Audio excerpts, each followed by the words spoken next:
Bismillahirrahmanirrahim. Alhamdulillahi Rabbil alamin. As-salatu was-salamu ala Muhammadin wa ala alihi wa ashabihi ajma'in. Amma ba'd. Assalomu alaykum va rahmatullohi va barakatuh. Qiyomatning katta alomatlari xususida olib borayotgan darsimizda davom etamiz. Dajjolni qiladigan ishlaridan yana bittasi u Madinaga kirmoqchi bo'ladi. Madina ahli Dajjolni Madinaning oldiga kelib turganligini ko'rib turadilar. Dajjol va u bilan birga bo'lganlar ham kuzatib turadilar. Mana aytdik, Dajjol keladida bitta oyog'ini ana shu Sabaha degan joyga qo'ygan paytda Madinada yer titraydi. Munofiqlar va fosiqlar, kofirlar Madinani tashlab Dajjol tomonga o'tib ketadilar. Shunda Nabiy sollallohu alayhi vasallamdan sahih hadislarda keladi. Rasululloh sollallohu alayhi vasallam aytadilar-ki, bir yigit Dajjolni ro'parasiga chiqib boradi. U odamlarning eng yaxshisi yoki yaxshilaridandir dedi Rasululloh sollallohu alayhi vasallam. Dajjolning oldiga kelgan paytda Dajjol unga seni Robbing ekanligimga menga guvohlik ber dedi. Haligi yigit sen Rasululloh sollallohu alayhi vasallam bizlarga xabar bergan Dajjol ekanligingga guvohlik beraman dedi. Shunda mana shu holat ana shu davrgacha insonlarga biz o'qiyotgan mana shu ilmlar meros bo'lib yetib borishligiga bir dalil bo'ladi. Dajjol uni fitnaga solib, yonidagi kishilarga aytadiki, agar men buni hozir o'ldirib, qaytadan tiriltirib bersam, meni sizlarning Robbingiz ekanligimga shubha qilasizlarmi dedi. Atrofidagi kofirlar yo'q. Agar sen buni o'ldirib tiltiradigan bo'lsang, seni Robligingga shubha qilmaymiz dedi. Shunda yigitni ushlab turadi, yerga yotkizib urdiradi.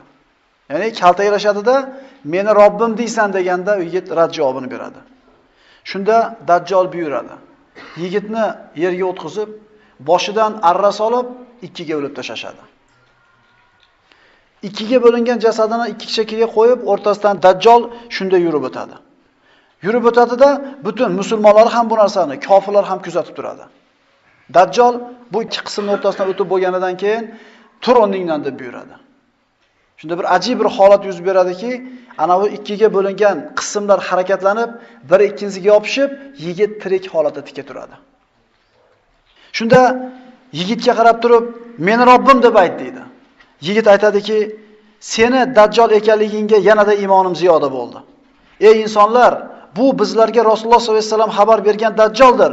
Endi u mendan keyin hech kim o'ldirishga va tiriltirishga qodir bo'lmaydi" dedi.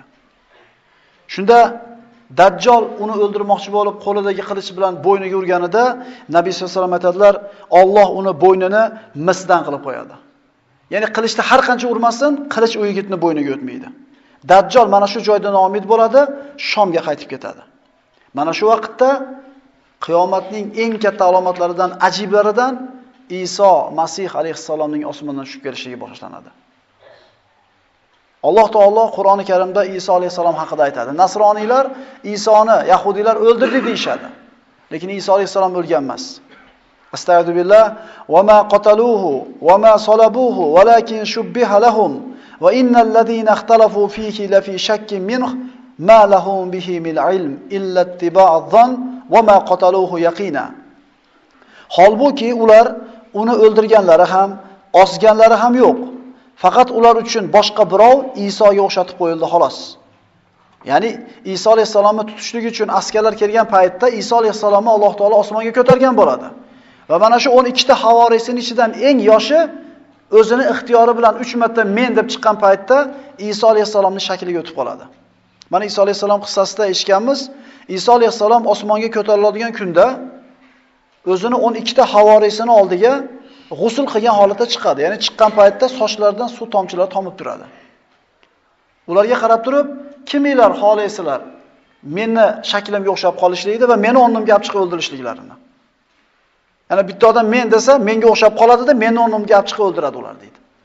Shunda mana shu 12 ta kishidan eng yoshi chiqib men deydi. Yo'q deb o'tkazadi. Kim deb so'raganda, 3 marta so'raganda ham shu yigit turadi. Shunda ha sen deyishligi bilan Iso alayhisolamning shakli unga o'tadi. Iso alayhisalom sahih hadislarda keladi, osmonga ko'tarilib ketganidan keyin askarlar kiradida Isoga o'xshagan yigitni olib chiqib ketib, osib o'ldirishadi. Va ular biz Isoni o'ldirdik, xochga ildik dedilar. Alloh taolo aytadiki, holbuki ular uni o'ldirganlari ham, osganlari ham yo'q. Faqat ular uchun boshqa birov Isoga o'xshatib qo'yildi xolos.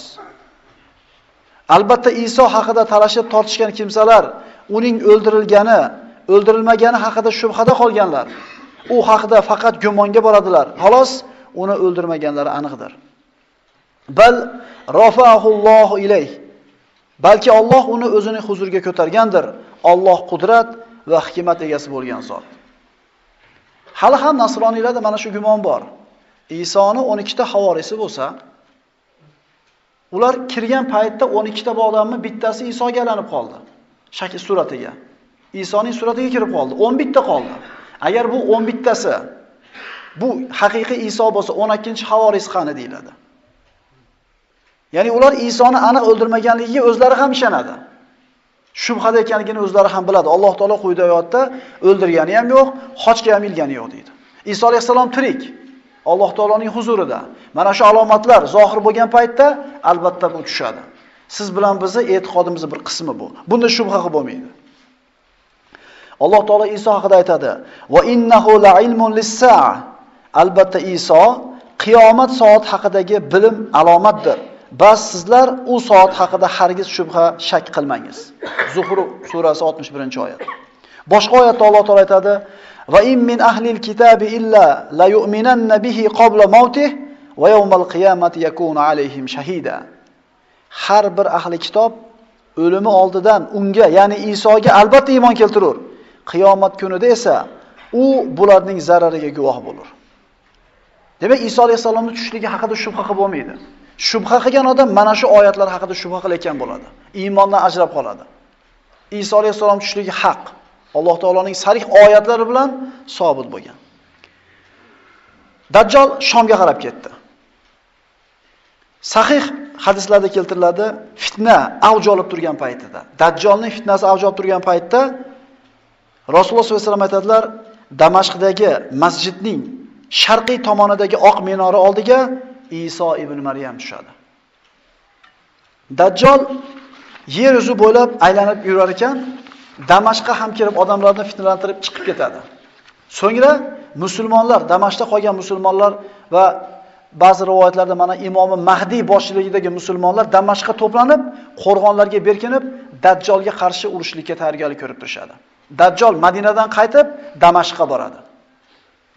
Ana shu imom Mahdiy boshchiligidagi rivoyatlarga ko'ra, musulmonlar yashinib turgan qo'rg'onga o'zining askari bilan kelib urushlikka turadi. Musulmonlar tong otganda Dajjal va uni yordamchi bo'lgan yahudiylar bilan jang qilamiz deb tayyorlanib turar ekanlar, kechasi takbir aytib qolinadi. Shunda ular shunday qaraganlarida osmondan Iso alayhisalom tushib kelayotganligini ko'rishadi. Nabiy sollallohu alayhi vasallam Iso alayhisalom tushligini tasvirlab shunday aytadilar: "Men va Iso oramizda nabiy bo'lmaydi. U albatta tushguvchidir. Uni ko'rsangiz taniysiz.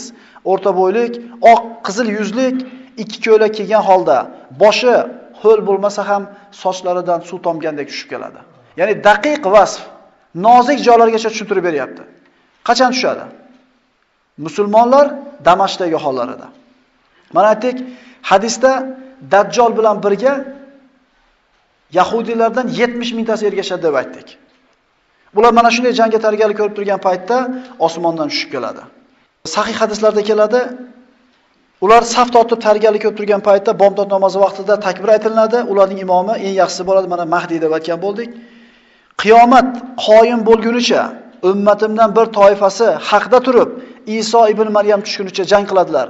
Ularning imomi tushganidan keyin Isoga keling bizga namozga o'ting deydi. Ya'ni Iso alayhisalom Damashqdagi katta masjidni sharqiy minorasini oldiga ikkita farishtaning qanotiga qo'lini qo'ygan holatda tushib keladi. Iso alayhisalomga imomga o'ting deganlarida Iso yo'q. Siz bir-birlaringizga amirsizlar. Allohning bu ummatga bergan ikromi deydi. Ya'ni Iso alayhisalom payg'ambar bo'lgan, ruhulloh bo'lgan Iso alayhisalom musulmonlarni imomini orqasidan ma'mun bo'lib namoz o'qiydi. Bu Alloh taolo ummati Muhammadiga bergan fazildir. Nabiy sollallohu alayhi vasallam Iso haqida aytadilar: "Uning hidi xushbo'y bo'ladi. Uning hidini hidlagan har bir kofir o'ladi. Uning hidi ko'zi yetganchalik masofaga yetib boradi. Dajjal va kofirlar Iso alayhisalomni osmondan tushib kelayotganini ko'rganlarida orqalariga qarab qochib qoladilar. Iso ibn Maryam Dajjalni quvib Lut shahri oldiga borganda yetib boradi. Ba'zi rivoyatlarda Baytul Maqdisdagi Lut degan eshigini oldida deb aytilgan. Allohning dushmani Isoni ko'rishligi bilan xuddi tuz erigandek erishdi boshlaydi. Rasululloh aytadilar, agar Iso uni o'ldirmasdan tek qo'yganida erib o'lib ketardi. Lekin Iso nayzani oladida erib bo'lguncha uni tanasiga urib, qonlar chiqaradi. Mana shu bilan u o'ladi. Nabiy sollallohu alayhi vasallam aytadilar. So'ngra Iso aytadi: "Alloh o'lmaydi, lekin bu o'ldi." Nima deganida? Men Allohman deb da'vo qilar edi bu. So'ngra bu fitna tugagandan keyin, Dajjal fitnasini Iso alayhisalom nihoyasiga yetkazganidan keyin mana shu fitnaga uchrab sobit turgan mu'minlarga ro'baro bo'lib, bu fitnaga uchragan kishilarning yuzlarini silaydi, ularga taskin beradi va ularning jannati ekanligini, jannatdagi darajalar haqida gapirib beradi. Dajjal fitnasi sobit turganlarga jannat bor. Iso alayhisalom yer yuzini hukm qilishlikni o'zini qo'liga oladi. Imom Buxoriy va Muslim sahihlarida keltirgan hadisda Rasululloh sollallohu alayhi vasallam aytadilar: "Jonim qo'lida bo'lgan zotga qasamki, Iso ibn Maryam sizning huzuringizga odil hakam bo'lib tushadi. Endi qiladigan ishlari: xochni sindiradi, ya'ni krestni yo'q qiladi. To'ng'izni o'ldiradi, ya'ni nasroniylik belgisi tugaydi. Dajjolni o'ldiradi hamda jizyani bekor qiladi." Mana shu 4 ta ish Iso alayhisalom qiladigan ishlar. Ya'ni jizya berib islom yurtida boshqa dinda yashagan kishilar jizya berib zimmiylar deyiladi, yashagan. Lekin Iso alayhisalom tushgandan keyin islomdan boshqa dinni yer yuzida qo'ymaydi deb aytadi. Nabiy sollallohu alayhi vasallam aytadilar: "Isobatani min ummati ahrazahumullohu minan nar." Mening ummatimdan ikki toifa bandani, ikki toifa kishini Alloh taolo do'zaxdan saqladi. Ularning birinchisi Hindga g'azot qilgan jamoani, ya'ni Muhammad ibn al-Qosim ismli kishi 18 yoshli yigit Hindni birinchi marta fath qilgan amir bo'ladi.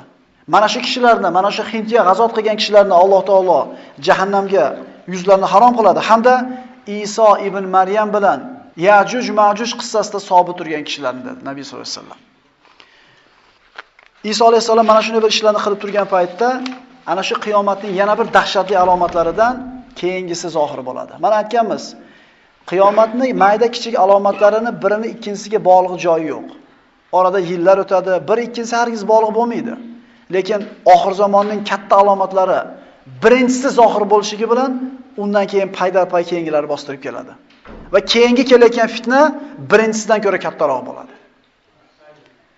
Iso alayhisalom mana shu ishlarni qiladi. Xochni sindiradi, Dajjolni o'ldiradi, to'ng'izni o'ldiradi hamda jizyani bekor qiladi. Odamlarning orasida yaxshilik ziyoda bo'ladi. Mana shunday bir chiroyli holatda hayot davom etib ketayotgan paytda juda bir xatarli ishlarning biri boshlanadi. Ularni yengishga hech kimning quvvati yetmaydigan bir qavmni Alloh yuborganligi haqida Iso ibn Maryamga vahiy keladi. Ya'ni shunday bir qavm yuborildi insonlar ustigaki, bularni yengishlikka hech kimning toqati yetmaydi. Bu Yajuj va Majuj bo'ladi. Dajjal vaqtida Iso alayhisalom keldi. Iso alayhisalom vaqtida Yajuj va Majuj fitnasi keldi. Alloh taolo Iso alayhisalomga meni bandalarimni toqqa olib chiqib ket deb buyuradi. Chunki bu shunday fitna bo'ladiki, insonlar ularni ro'parasida turishlikka, jang qilishlikka toqatlari bo'lmaydi. Iso mo'minlarni toqqa chiqib ketishlariga buyurildi, olib chiqib ketadi. Dengiz to'lqinlaridek Yajuj Majujdan iborat to'lqinlar bostirib keladi. Imom Ahmad va Nasoiy sunanlarida Rasululloh sollallohu alayhi vasallam aytdilar: "Meni ummatimdan ikki jamoani Alloh do'zaxdan saqladi. Hindga g'azot qiladigan jamoani hamda Iso ibn Maryam bilan birga bo'ladigan jamoani."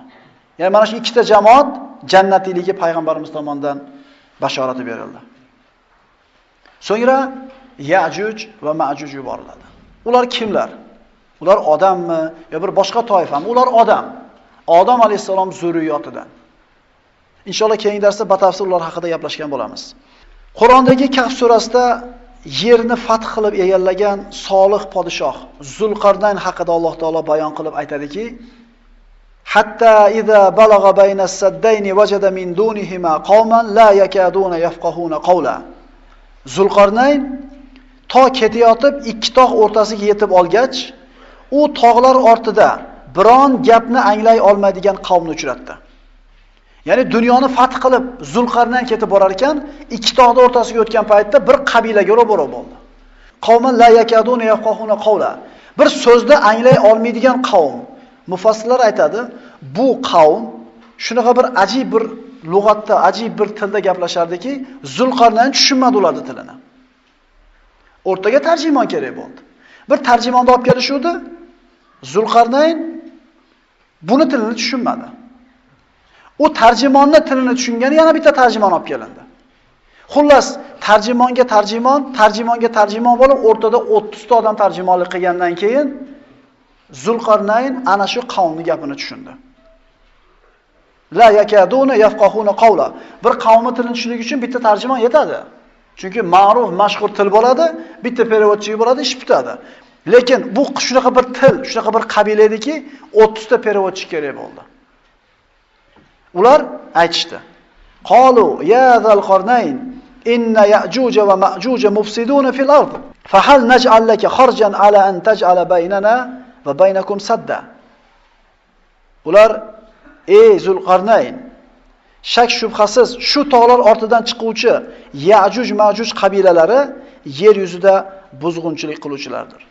Ya'ni odam mana shu chiqadigan joyi ikkita tog'ning orasi bo'ladi. Kofir, fojir, qotil bir xalq. O'zlarini yerlaridan shu mintaqaga chiqib kelsalar, odamlarni o'ldirib, nomusiga tegib, yo'llarni to'sib, mol-mulkini talab, hamma yoqni fasodga to'ldirib, yerlariga qaytib ketadilar.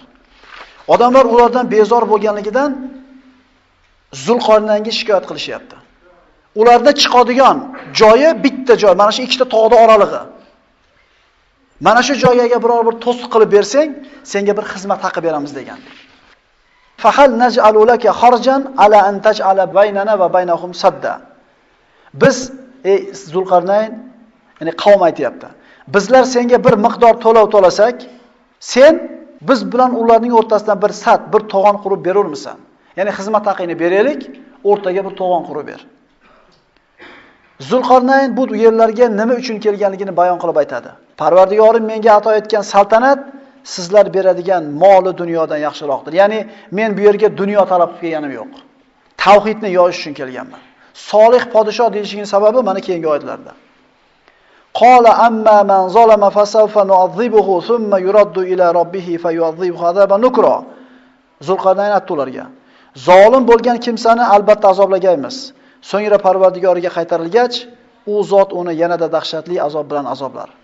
Endi iymon keltirib, yaxshi amallar qilgan zotga kelsak, uning uchun go'zal oqibat, jannat, mukofot bo'lur.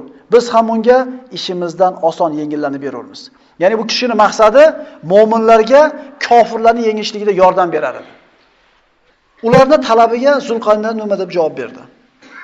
Qala ma makkanni fihi robbi khayr. Fa'inuni biquwwa aj'al baynakum va baynahum radma. Bas sizlar menga mol dunyo bilan emas, balki quvvat bilan yordam beringlar. Men sizlar bilan ularning o'rtasiga bir devor bino qilay. Alloh taolo u kishiga barcha ilmni va quvvat sabablarini bergan edi. Temirmidi, ishlab chiqarishmidi, qandaydir korxonalarmidi, nimaiki bo'lsa o'sha davrda Zulqarnaynga berilgan edi. Kuch-quvvatning hamma sababi bor edi. Endi Zulqarnayn mana shu sabablarga yana eng asosiy sababni qo'shgan edi. Allohga bo'lgan tavakkulni. Hech qachon inson quvvatiga, ilmiga, boyligiga, tanish bilishiga suyanmasligi kerak. Bu narsalar faqat sabab. Allohga tavakkul qilish kerak. Zulqarnayn u odamlarga Allohga tavakkul qilishlikni o'rgatdi. Atuni zubaral hadid. Sizlar menga temir parchalarini keltiringlar. Ularda bor bo'lgan hamma temirni mana shu ikkita tog'ning o'rtasiga, ikki chekkasiga yog'och qilib, o'rtasiga tashashdi. Mana shu ikkala tog'ni o'rtasi ko'miladigan darajada temir yig'ildi. Sizlar menga temir parchalarini keltiringlar. Temir parchalari ikkala tog' bilan barobar bo'lgach, Zulqarnayn bosqonlar bilan dam uringlar dedi. Ya'ni o't yoqinglar dedi. Bas qachon u temir tersaklar qizdirilib, o't qilgach, eritgach dedi: menga eritilgan mis ham keltiringlar. Uni temir parchalarining ustidan quyurman. Ya'ni temirni qizitib, eritib, ikkita tog'ning o'rtasini to'sib tashlagandan keyin temir bilan ustiga eritilgan misni quydi. Ya'ni yana ham mustahkamroq bo'lishligi uchun, yana ham bir chidamli bo'lishligi uchun. Famastata'u an yadhharuhu va mastata'u lahu naqaba. Endi Ya'juj Ma'jujlar o'sha tog'ning orqasidan chiqib kelishlikda endi ular u to'siq ustiga chiqishga ham, uni teshib o'tishga ham qodir emaslar. Ana shu qiyomat soati yaqin bo'lib, Alloh taolo taqdir qilgan vaqt kelguncha Ya'juj va Ma'juj qabilalari shu devorni teshishlikka har kuni harakat qiladi. Rivoyatlarda keladi. Har kuni teshishadi. Ozgina teshib ochiladi. Devor deyarli o'tib ketadigan holatga kelib, ertaga teshib chiqamiz deb kelgunga qadar ertasi kuni dam olishib qaytib kelguncha Alloh taolo qudrati bilan devorni asl holatiga qaytarib qo'yadi. Rivoyatlarda keladi, har kuni kavladida endi teshishga yaqin bo'lgan paytda ularning boshlig'i ketdik. Ertaga teshib chiqamiz. Qaytadi. Qaytib kelsa yana devor borga holatda. Ba'zi rivoyatlarda inshaalloh deb qo'yar ekan oxirida. Ertaga teshib chiqamiz inshaalloh deb. Shunda ana shu holatda qoladi va teshib chiqadi ular deydi. Birodarlar, ular bor. Ular bor. Nabiy sollallohu alayhi vasallam zamonlarida bir kishi kelib, ana shu Zulqarnaynning saddini, devorini ko'rganligini aytadi. Ibn Kasirda keltiriladi. Sifatlab ber deganida falon sifatlatganda o'sha Sadd Iskandariy bo'ladi deb aytadi. Ana shu Zulqarnaynning urgan devori deb aytadi. Bu bor, hali ham kavlashyapti birodarlar. Kunlarda birda Nabiy sollallohu alayhi vasallam cho'chib uyg'onib ketarlarda, arablarning holiga voy bo'lsin. Zulqarnaynning devori mana shuncha teshildi deb ko'rsatadi. 1400 yil burungi gap.